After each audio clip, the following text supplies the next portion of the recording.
Dahil naibunyag ang mga bagong ebidensya doon sa isang araw na Blue Ribbon Committee hearing at doon naman sa pangalawang araw kung saan nagkaroon ng press conference, yung mga mabigat na paratang ay dapat imbestigahan ng ombudsman.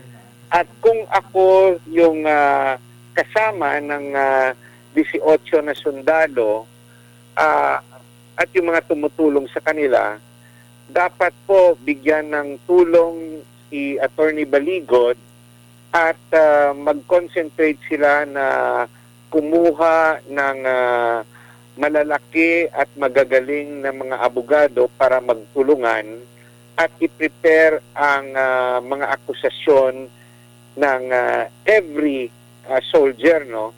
Akusasyon at the same time yung kanilang depensa kasi naging kawawa nga sila, expected that uulanin sila ng mga libel cases.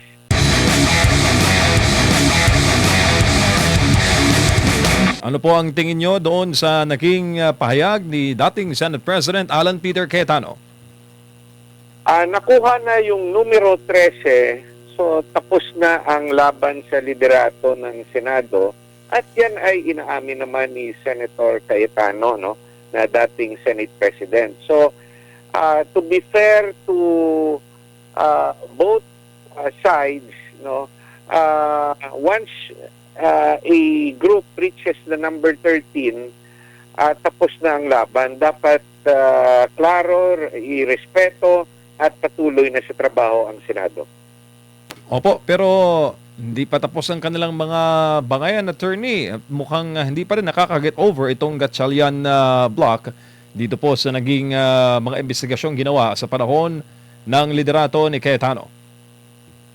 Dahil naibunyag ang mga bagong ebidensya doon sa isang araw na Blue Ribbon Committee hearing at doon naman sa pangalawang araw kung saan nagkaroon ng press conference, yung mga mabigat na paratang ay dapat imbestigahan ng ombudsman.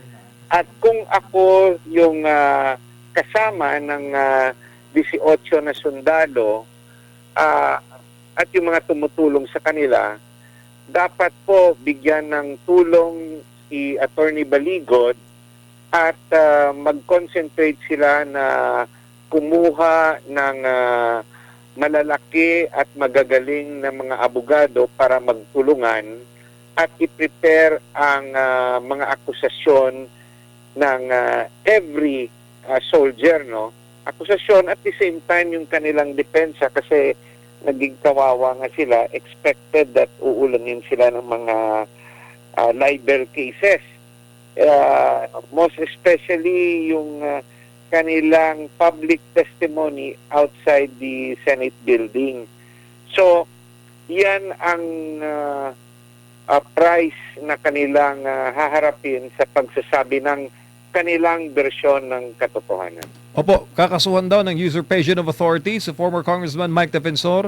Usurpation po ba yun? Ginawa nila na parang forum lang eh. Hindi naman yata yun Blue Ribbon Committee hearing. Based po sa mga nangyari, attorney. Sa tingin ko hindi karapat-dapat na usurpation yung magiging kaso. But kung may kaso man, sa tingin ko yung i-entertain ay yung kasong libelo, but may depensa naman dito kung mapapatunayan na nagsasabi ng katotohanan itong mga testigo, no? Dahil ito'y considered na privileged communication, kung ito ay pagsasabi ng katotohanan laban sa mga nakaupo sa gobyerno. Opo, ano kayang kahihinatnan nito, Attorney JV? Ngayong itong mga dating sundalo po ay naghahayag ng kanilang personal knowledge sa issue po ng korupsyon sa flood control, ngunit sila naman po ang hinahabol at dinidiscredit. Do you think ito'y makakahikayat sa mas marami pang may alam sa anomalya sa pondo ng bayan na lumitaw? Naging commissioner ako ng Presidential Anti-Corruption Commission. Alam ko po na napakahirap sa isang testigo na lumitaw at magbigay publicly ng kanyang akusasyon laban sa mga opisyal ng gobyerno. At ito'y ilagay sa isang affidavit. More so na ito'y sasabihin publicly. Dahil nga meron ring mga batas kung saan pwede kang balikan kahit nagsasabi ka ng totoo. At ito'y kahit manalo ka sa huli, napakapagod po ang iyong may experience at gagastos ka ng resources at panahon. At saka emosyon sa pagiging, let's say, akusado sa isang kaso. So, kung merong legal team na tumutulong dito sa mga sundalo, dapat isipin rin nila na itong mga testigo ay magkakaroon ng let's say backlash sa kanilang pampublikong pahayag. Ang isang paraan sana bago na isupubliko itong kanilang pahayag ay dapat isa-isa binigyan sila ng tulong ng mga specialized lawyers at kunin ang kanilang mga testimonya. Isa-isa. Pagkatapos, i-cross-check ito at i-subject sila sa all forms of cross-examination para malaman na kung nagsasabi ba sila ng katotohanan at wala nang bawian kung meron silang bersyon na isinabi. Mahirap yung sasabihin mo ang isang bagay at later on babawiin mo at i-clarify mo kasi gagamitin yon ng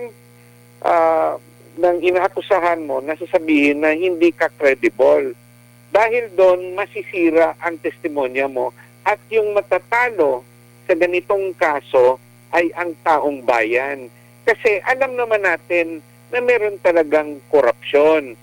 Pero ang pagkaroon ng isang airtight na kaso kung saan ito'y magiging malakas para makakonvict beyond reasonable doubt, dapat po careful ang tumutulong sa kanila sa pag-handle.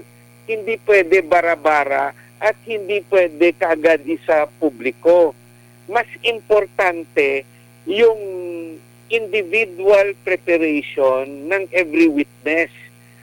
Kasi once nilagay nyo sila sa publiko, bound na kayo sa mga sasabihin nila sa publiko. Merong intensyon na legal, merong intensyon na propaganda, pero dapat sa ganitong klaseng mga witnesses, yung intensyon natin ay makamit ng mga Pilipino ang hustisya. Kasi masasayang lang ang kanilang testimonya kung ito'y madidismiss dahil nagpalit-palit ng sasabihin. Opo.